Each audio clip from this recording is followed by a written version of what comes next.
creme de la creme. This is everything. You need to listen. Listen.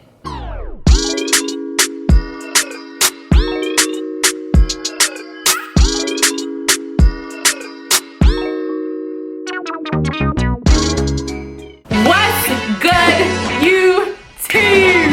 How are you? I miss you guys. Why am I always hot when I want to talk to y'all? I'm always hot. Last video I was hot. Or maybe it's just because I'm hot like that. You know what I'm saying? As you can tell by the title of this video, today I'm going to be going over a few key things that you should pay attention to if you are interested in dating. Dating right now is literally what consumes my generation. Like, if you're single, stay off Twitter. Don't even do it, because you're gonna find yourself scrolling and scrolling. Like right now, they have the trend that's how it started and how it's going. Yeah, I started single and that's how it's still going. You know what I mean? I have had dating experience, and lately I've been thinking about some key pointers that I honestly wish I would have told myself, or honestly wish I would have known earlier, so that I wouldn't have found myself in relationships that I did not need to be in. So I'm not gonna waste any time because my phone's on 2%. Number one is God in it. I'm a religious person. I have no fear in saying that God is the creator of my life. God is the reason why I'm here, and God is my everything. Is God in your relationship? For me personally, I've always put God in it on my end. So I've always asked my significant other, do you believe in God? The typical answer is yes. But a lot of people say that they believe in God, but it's really about how they walk. Are they really walking with God? Are they really striving to seek his face in everything they do, especially this relationship? Is he really in the mix like they say so? Because from my past experience, every guy that I've talked to said that they believed in God, but none of them brought me closer to him. None of them brought me closer to him. You know what I mean? I'm the person saying, let's pray. I'm the person saying we should go to church. I'm the person saying, you know, we need to read the Bible or whatever, and so on and so forth, but it's not coming from my partner. It's a one-way street. So that really transcends into my other point, which is, are you guys equally yoked? But that's one of my other points that I'm gonna save for down the line. So number two on my list, your partner should not complete you, but compliment you. Shout out to my older sister Whitney. She's actually the person who kind of put this ideology into my mind that you should be whole in yourself. And that goes for men and women. Example, for a woman, you should not be looking to a man to put you in a financial predicament where you're stable. A man shouldn't be the reason why you're eating. A man should not be the reason why you have clothes on your back. A man should not be the reason why you're getting by and able to take care of yourself. You yourself have to be financially stable without a man, right? Another example, because I think I get into some type of stereotypes when we talk about just money. Loving yourself. A man should not be the reason that you think you're beautiful. A man should not be the reason that you love yourself. A man should not be the reason that you're okay with your body. Those are things that you have to grow within yourself. You have to start and love yourself. You have to love your body, even the flaws, mama. Even the flaws, the stretch marks, the excess hair, the lack of hair, the gone edges, the fupa, whatever it is, the cellulite, all of that. You have to love all of the flaws in which society says is flaws, and that's a whole nother YouTube video, but you have to love yourself. So now let's get into the men's side of things. A woman should not be the reason that you feel that you're able to communicate. Your significant other and your woman should not be the reason that you're eating a home-cooked meal, or that your clothes are washed properly, or that your room is cleaned properly. These are things that you as a man also have to be whole in yourself. And I can't speak on it as much as I can for my women because I'm not a man, but you have to be able to take care of yourself. You have to be able to express those emotions, because I know, especially for my black men, as a man, you're not able to express yourself. Sometimes you don't have anybody to open up to. Sometimes you're hiding so many things that you've been dealing with because you don't know how to communicate, because you've never had the opportunity to communicate, because you've never been in situations where you had to communicate. But that woman, that's not her responsibility. That's your responsibility, right? And so the reason that I say it should complement you and not complete you is because when you put all of that trust into your significant other for that thing that you lack, they now have the control over it. Not only do they have the control, if they leave, you're incomplete. That's why you find yourself in a rotation of relationships going back and forth, because I need him, because I love him, because she's my everything, because you allow that person to complete you. So if you're in a predicament where you're still going through those things, it's up to you to take time and say, I'm not ready for a relationship right now.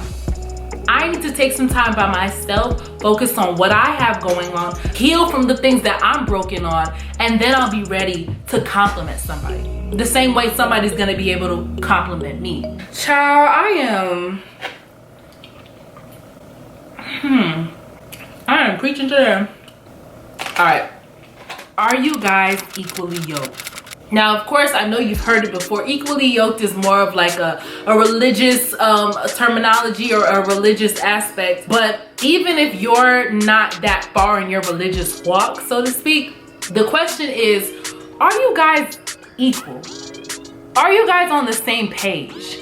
It all ties in together. Everything that I'm saying right now all ties in together. But the question is, are you guys equally yoked? So you can't for yourself be going down one path and then meet someone that's actually going an opposite direction and try to align, because you guys are not going to work. You have to ask yourself, are you guys on the same page?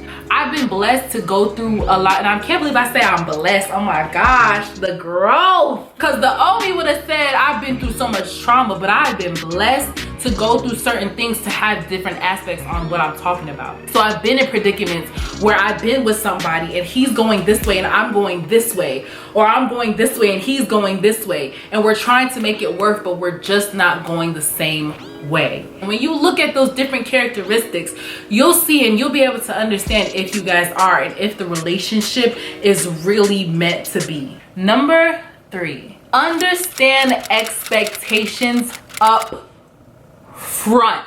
Child, y'all don't get me started. You have to be clear on what you're looking for from the get-go, from the jump. You hear what I'm saying? You need to understand, what is this person looking for? What does this person want? And it will only work if you guys are both adults and you guys can both actually say truly what you want. For example, if this person sees a future with you and you don't see the future with that same person, don't waste each other's time. Be upfront, because nobody likes when their time is wasted. I think the most fruitful experiences I've had with people is when we both were aligned. When we both said, hey, this is what I want and this is what I don't want. And we were able to have an experience and have a relationship with each other, and it worked because we voiced those things at the beginning of the relationship. Number 4. The signs are in your face. It is, and you know it is. And you know that you know that you know that it is. You know, there are certain characteristics about people that we see, but unfortunately because of love, we tend to ignore them. Everything that you see about a person is in your face. The signs are there, sis. The signs are there. Stop ignoring them. No, but for real, the signs are there. The signs are in your face and you have to pay attention to them. And this really goes into my next one, so let's just go ahead and jump right into it. Number 5, see who they are before you tell them what you want. Listen to what I'm saying, because this is the creme de la creme. This is everything. You need to listen. Listen.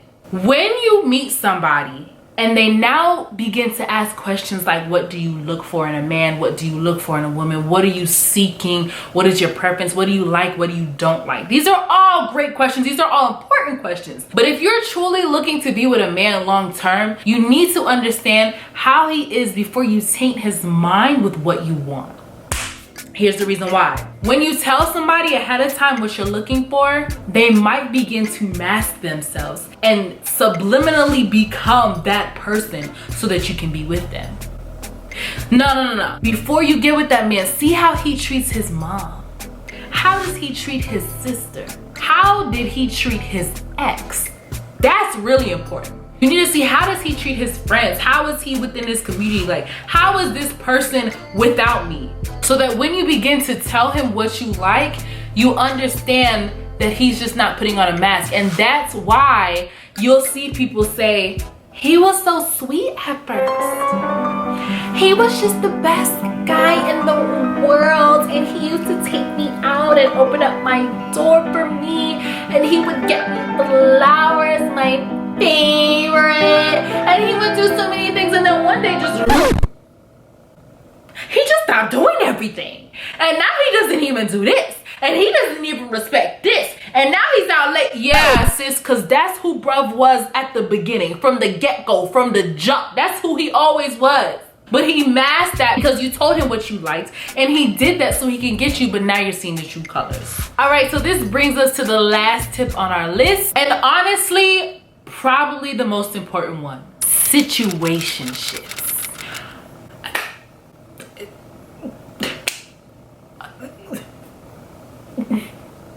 Ring. Hello. Yes. You're looking for Boo Boo the Fool. Yeah. What? Yep. 1 second. What?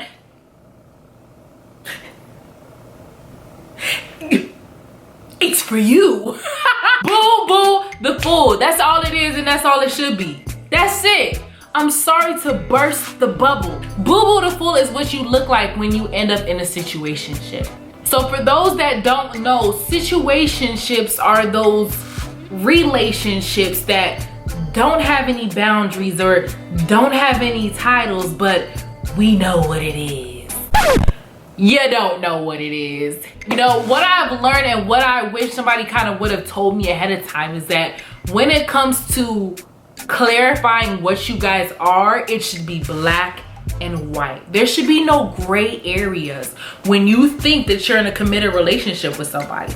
If you can say that I'm committed to this person and my hopes are that this person is committed to me, then you guys should be in a relationship. And if you're not, you should not be in nothing at all. Or you should be working to get there. But I think what happens often, and I've been a victim to it, a lot of my friends have been a victim to it, I think everybody has experienced a situationship where typically the guy does not want to clarify what you guys are. He just wants to essentially have his cake and eat it too. Honey, ain't no cake being ate around here. All right, understand that. So unless both of you guys have that understanding that you don't want this to be anything serious, that's something separate. But if you have the idea that you want to be in a relationship committed only to this person, you guys need to be in a relationship. I'm not saying that that means that you have to publicize your relationship or you have to fit some type of standard to say that you're in a relationship, but 100% you and your significant other should be clarified. Otherwise, honey, you are in a situationship where you're essentially probably giving the guy everything that he wants about the relationship without everything that he needs, like, I don't know, commitment, a title, you know what I mean? Like, the basics that you need in a relationship you don't have, but you have all of the nice, fluffy, good stuff about a relationship. No, it needs to be the entire package and it needs to be clarified, right? So you don't find yourself in a situationship, because they don't end well. They don't. All right, you guys, I think that concludes this video. If you like this video, what do you need to do? You see how I'm cutting my fist like that? You need to like the video. Go ahead and like the video. I'll wait. No, I'm kidding. If you enjoyed this video, make sure to give me a big thumbs up. Make sure to like, subscribe, and share. And most importantly, make sure you're part of the notification gang. Comment down below what you think and your perception on relationships. I'm eager to learn. I love you guys. I thank you guys. And I can't wait to see you in my next video. See you guys later.